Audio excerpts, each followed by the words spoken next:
Allez, bonjour à tous, j'espère que vous allez bien. Aujourd'hui, analyse technique sur Matic.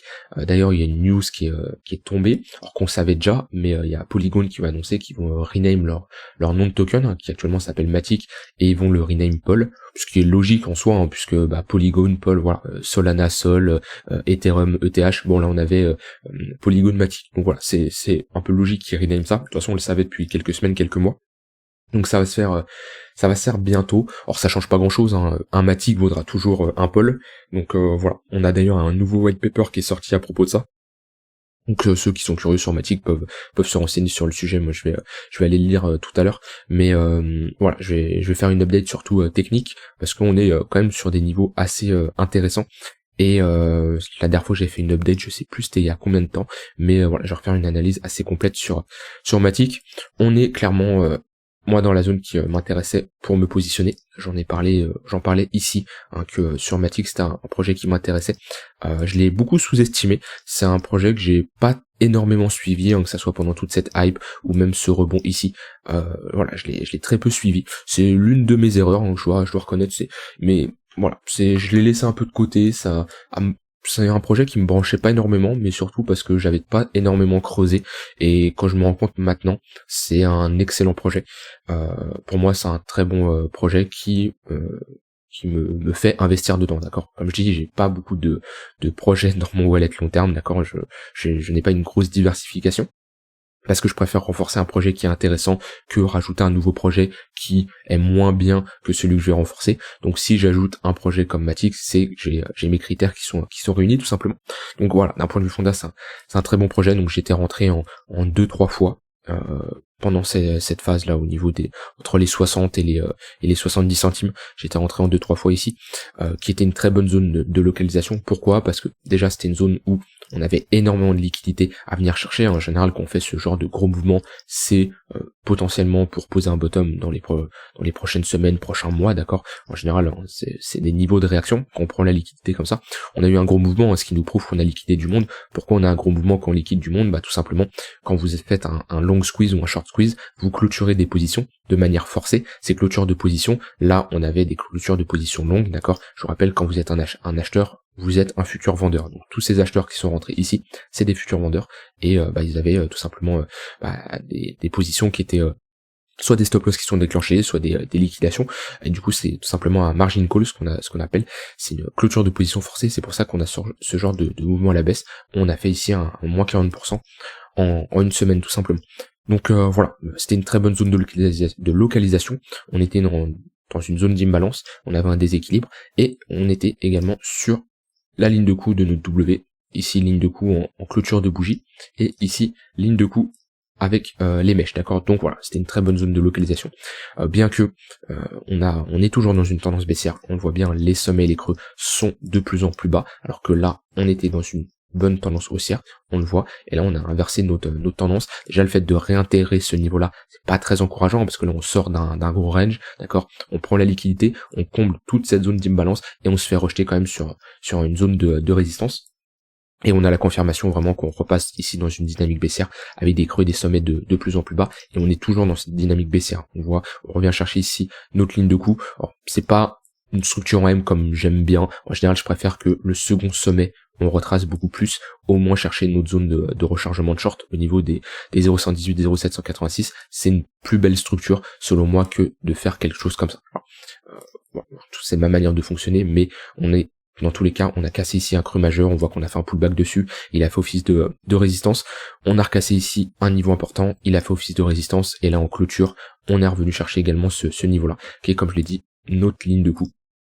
Donc vraiment, pour repasser bullish sur du weekly, plusieurs scénarios, soit on structure ici une structure en W, comme on a fait ici, voilà, ce genre de pattern, qui nous montre tout simplement que on a une zone où on fait un creux plus haut que le précédent. Ça nous indique tout simplement que dans cette zone, la demande est supérieure à l'offre. Donc on a des acheteurs qui étaient plus présents que les vendeurs. C'est ce qu'on veut pour poser un bottom. Soit on structure ce genre de W, soit on casse ici le précédent sommet. Alors déjà, si on a une clôture au-dessus de ce niveau-là, ça serait encourageant, parce qu'on piégera pas mal de vendeurs, et surtout on inversera notre dynamique baissière qui faisait des creux des sommets de plus en plus bas. Donc voilà, c'est globalement les niveaux qui sont à surveiller. Ce creux-là doit absolument être maintenu. Je vous avoue que si ce creux lâche alors qu'on est revenu chercher, hop, une très bonne zone.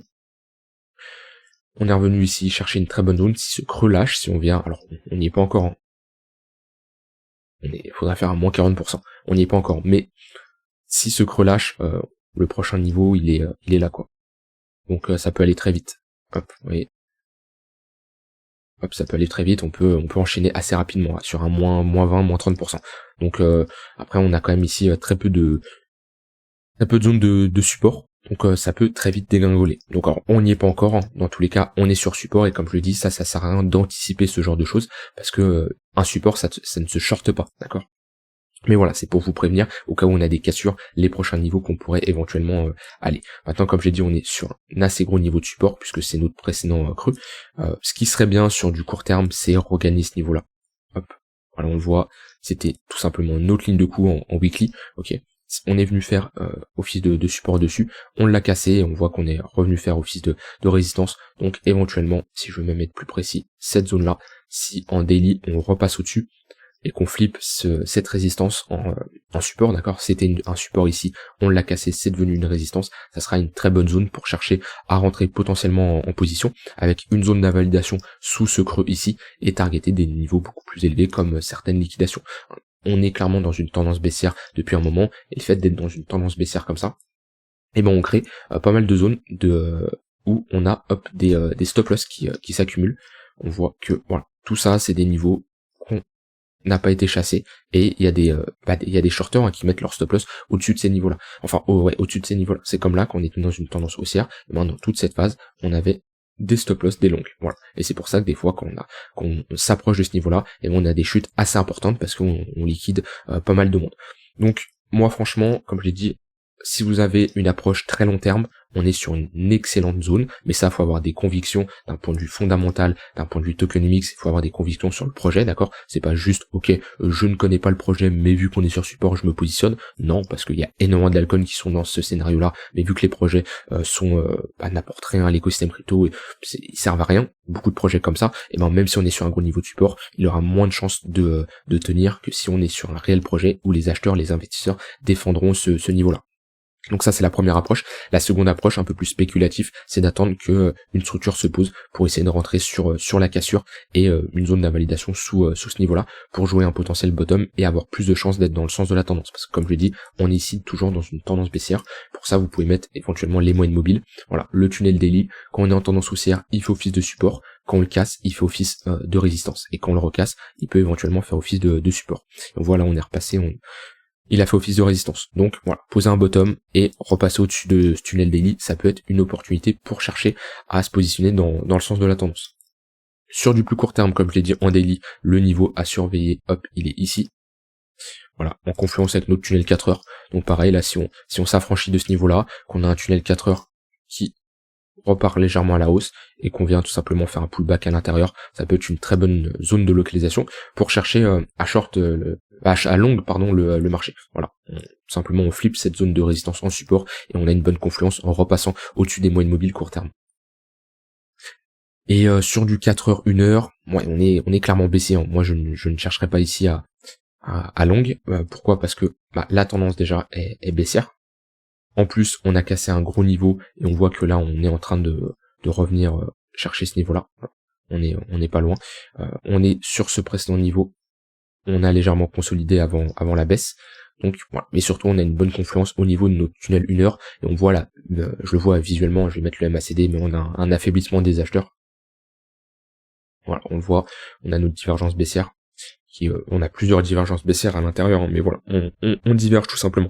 Donc affaiblissement des acheteurs, on voit qu'on est dans une tendance baissière et on monte doucement.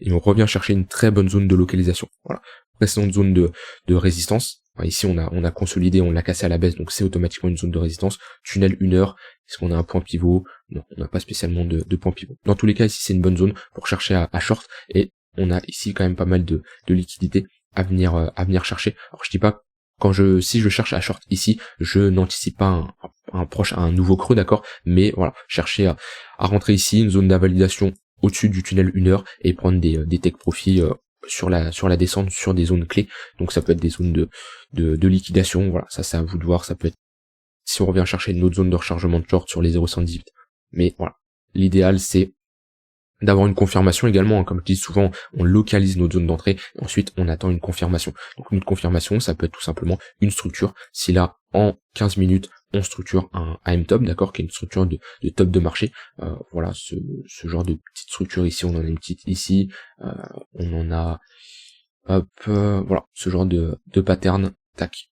Ensuite, on vient presque faire un pullback au niveau de notre ligne de coup, mais ça c'est le genre de structure qu'on veut voir. Hop, petite structure en M ici, ça nous indique tout simplement qu'on est dans une zone où les vendeurs défendent cette zone-là. Voilà. Ici on voit qu'on fait des M dans des M dans des M, on revient chercher cette zone et on voit que les vendeurs poussent. Voilà. Ce genre de pattern, ça peut être de très bonnes confirmations pour chercher à rentrer en position.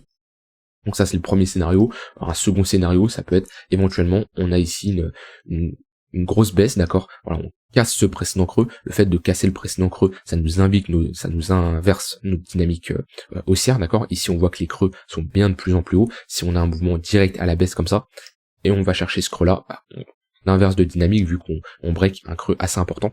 Et bien, dans ce genre de cas, si on vient faire un pullback dans notre zone de rechargement, ici, ça peut être également une bonne zone pour chercher à short, voir si on a une confluence. J'aime bien aussi zone de rechargement ou les 0,5 de retracement avec une zone d'imbalance, d'accord. C'est-à-dire que si on a eu un gros pump, voilà, comme ici on a eu un gros pump, mais vous voyez au moment où on retrace pour chercher cette zone d'imbalance, c'est une zone qui fait office de résistance, d'accord. On voit à chaque fois on a méché. C'est de très bonnes zones de localisation pour faire de la continuation de tendance. Et voilà, c'est ce qu'on aurait ici. On aurait un break de notre tendance haussière, une inversion de notre dynamique et un retracement dans notre zone d'imbalance, voire notre zone de rechargement. Et là, on pourrait chercher à se positionner avec un stop loss au-dessus du précédent sommet ou légèrement plus haut au niveau de notre tunnel 1 heure. Donc ça pourrait donner quelque chose comme ça. Si une zone d'imbalance elle est ici, stop loss ici, et en général targeté 2 pour 1.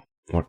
Donc ça peut être un trade tout à fait possible. On retrace. Alors c'est pas spécialement pour anticiper un nouveau creux comme je l'ai dit, mais ça peut être une très bonne zone pour chercher un trade et voilà, viser un retracement pour pourquoi pas poser un plus gros bottom, ça on n'en sait rien, mais voilà, en tout cas ce qui est sûr c'est à l'heure actuelle, sur du court terme, je ne chercherai pas à short le marché et je privilégierai les shorts. Après s'il n'y a pas de setup, c'est-à-dire que si le marché ne nous donne aucun setup, et même si le marché fait ça, et on peut pas rentrer en position sur un aussi vite, on n'a pas de confirmation, et ben tant pis, on passe à autre chose. Si le marché il casse, et ben ok, il casse, pourquoi pas jouer cette fois-ci dans le sens de la tendance et chercher à longue, même si au vu du momentum qui commence à être bearish, vu qu'on a une divergence baissière, ça serait compliqué pour long selon moi, même si on a une cassure de ce tunnel 1 heure.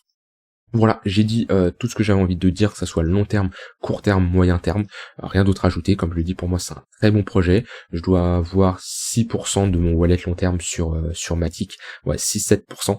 Voilà, c'est pas un top projet comme Ether, comme Atom. Après c'est toujours subjectif, hein. Il y en a qui vont préférer Matic à d'autres projets. Moi voilà, j'ai mon classement, vous le connaissez à force que je parle des altcoins, mais c'est un excellent projet. Malheureusement, c'est vrai que sur du long terme, là on n'a pas de signal de retournement. Donc le mieux c'est de patienter pour augmenter ses probabilités d'être dans le sens de la tendance tout simplement et d'avoir une structure en W qui se trace. Voilà, comme on a fait peut-être ici, voilà, c'est exactement ce qu'il nous faut. Vous voyez un marché qui latéralise entre deux bornes et qu'on structure des petits W comme ça. Là on en a un premier qui est pas mal, okay, avec cassure sur la ligne de coup ici.